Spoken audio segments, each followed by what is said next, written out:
lead by example, play hard.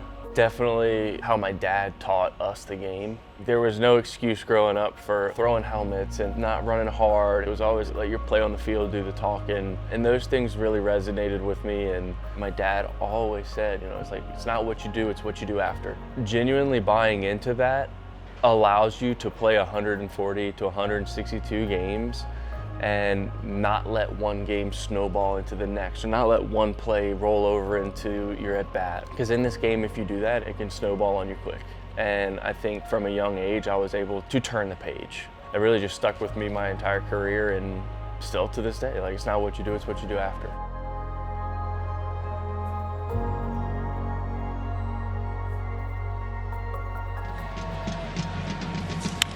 That one's hit well, left field. Benintendi looking up, and that baby's gone. Little flare.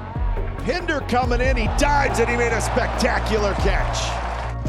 Bounces this one in the hole, backhanded. Rondon, and his throw goes down the right field line. Here comes Pinder.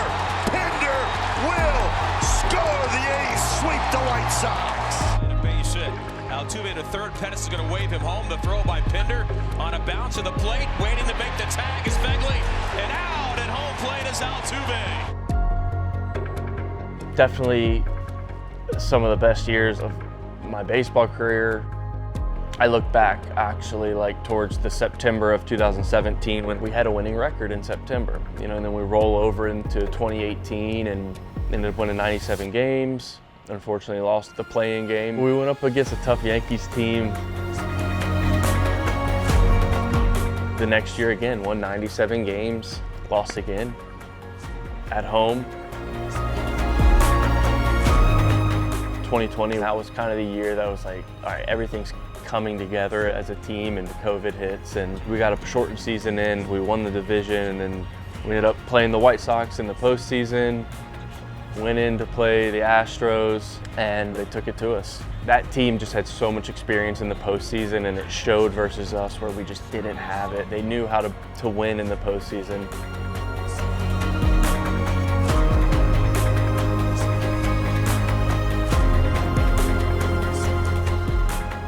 '22 rolls around, and then all the trades happen, and myself being the last guy standing. And then 2023 rolls around, and I had one major league offer, didn't accept it, and then bounced around 2 AAA teams and decided it was time to go home.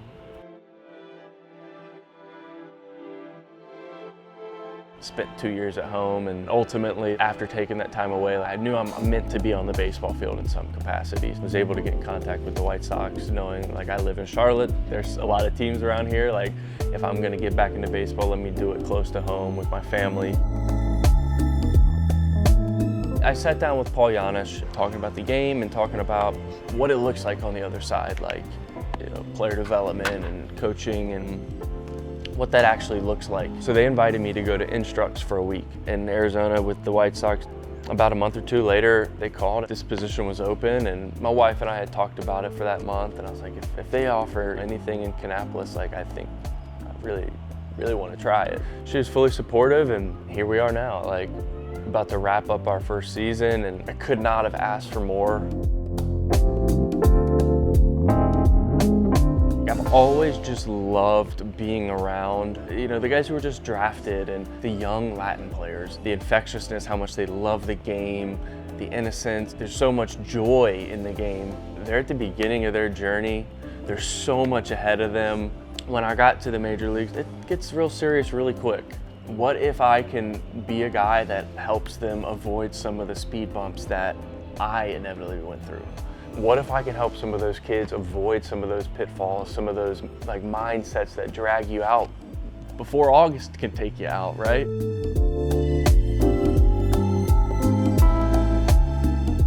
I know what it's like. I know how hard it is. No matter how much you love baseball and how much you love playing baseball, there are going to be dog days, and there are going to be days where you may feel like you just don't have it, and kind of just trying to encourage those guys to continue to show up, continue to fight, to push through.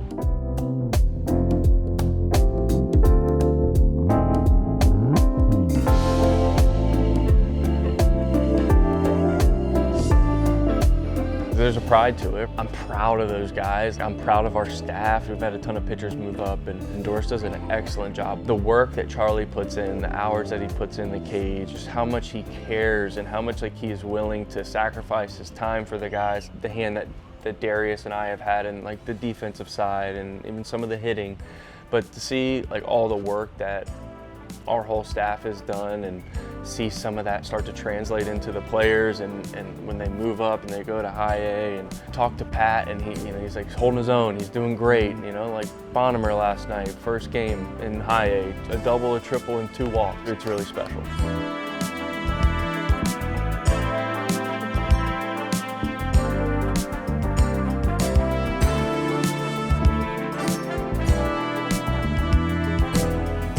Charlie, Darius, JD, Tilly, Laramie, Jordan, Rowe, thank you guys so much for your effort, how hard you worked this summer. I am extremely proud of the summer that we had. I'm proud of all the times we came together to work and get these guys better and move these guys along. And to the players, guys, I'm so grateful for your work, your attitudes, your effort. I'm proud of each and every one of you guys, and I'm just so grateful to have played a small part in it this year. Cheers to a great 2025 and to an even better 2026, boys. Have a great off season. It's just the beginning.